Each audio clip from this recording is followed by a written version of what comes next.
প্রিয় শিক্ষার্থীরা, আজকে আমরা নগদ প্রাপ্তি জাবেদার উপর সৃজনশীল একটি প্রশ্ন নিয়ে ব্যাখ্যা করছি। এটা দিনাজপুর বোর্ড 2023-এর প্রশ্ন। তো এই প্রশ্ন ওরা ক নম্বর চেয়েছে নগদ বাট্টার পরিমাণ নির্ণয়। নগদ বাট্টার পরিমাণ এখানে 12 তারিখের লেনদেনে শরীফের নিকট পাওনা 80,000 টাকার পূর্ণ নিষ্পত্তিতে 78,400 টাকা পাওয়া গেল। তাহলে আমরা ও 80,000 মধ্যে পেয়েছি কত? 78,400। তাহলে কম পেয়েছে 1600, তার মানে বাট্টা দিয়েছি এখানে 1600 টাকা আমাদের বাট্টা প্রদান, সেই জন্য এটা। আর 22 তারিখে 40,000 টাকার পূর্ণ নিষ্পত্তি 39,600 টাকা প্রদান, তাকে 40,000-এর জায়গায় প্রদান করছি আমি 39,600। তাহলে আমার এখানে 400 টাকা আমি কম দিয়েছি, মানে এটা আমার আয়, তার মানে প্রাপ্ত বাট্টা টোটাল হচ্ছে 2,000 টাকা।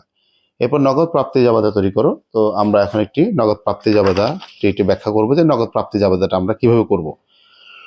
1 তারিখের লেনদেন, যে 1 লক্ষ টাকা এবং 1,60,000 টাকা ব্যাংক জমা, টোটাল 2,60,000 টাকা নিয়ে সে ব্যবসা শুরু করছে। তার মানে এটা মূলধন হিসেবে আসছে টাকাটা। এই যে মূলধন হিসেবে আসলে জাবেদা নগদান ডেবিট, মূলধন ক্রেডিট। তাহলে নগদ যেহেতু ডেবিট হয়ে গেছে, বাকি আইটেমটা মূলধন, সেই জন্য এখানে ক্রেডিট হিসাব খাত। তাহলে এই সবগুলো হবে ক্রেডিট হিসাব খাত, যেহেতু নগদ ডেবিট হয়ে যাচ্ছে। তার মানে টোটাল 2,60,000। এরপর 8 তারিখের লেনদেনে 2% কারবারি বাট্টায় ওই যে 50,000 2% 1,000 এটা আসে নাই, তাহলে মোট পেয়েছি 49,000 বাদ দিয়ে। তাহলে 49,000 ডেবিট, সেটা আসছে কি হিসাবে? বিক্রয় হিসাবে।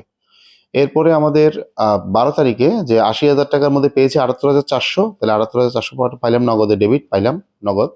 আর ডিসকাউন্ট আছে 1600 টাকা। আর 80,000-এর মধ্যে পাইলাম 78,400, মাঝখানে বাট্টা হলো 1600 টাকা। আর এরপর হচ্ছে 16 তারিখে সুদ পাওয়া গেলো 400, এটা অন্যান্য হিসাবে পেয়েছি মানে নগদান ডেবিট, তাহলে এটা অন্যান্য হিসাবে।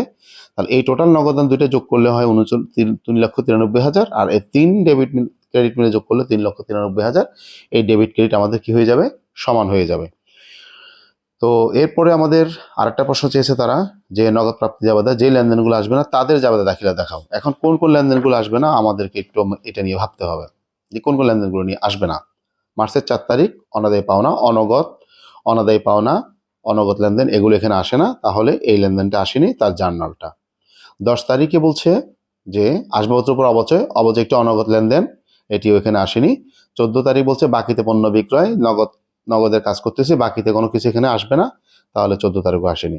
20 তারিখে বাকিতে পণ্য ক্রয়, এটাও বাকি, এটাও এখানে আসবে না। 22 তারিখ হচ্ছে পণ্য নিষ্পত্তি প্রদান করা হলো, আমরা করতেছি প্রাপ্তি জাবেদা, প্রাপ্তি জাবেদার মধ্যে প্রদানটা আসবে না, তাই এই লেনদেনটা আসেনি। তো এগুলোর এই সাধারণ জাবেদা, এগুলো তোমরা এমনিই পারবে।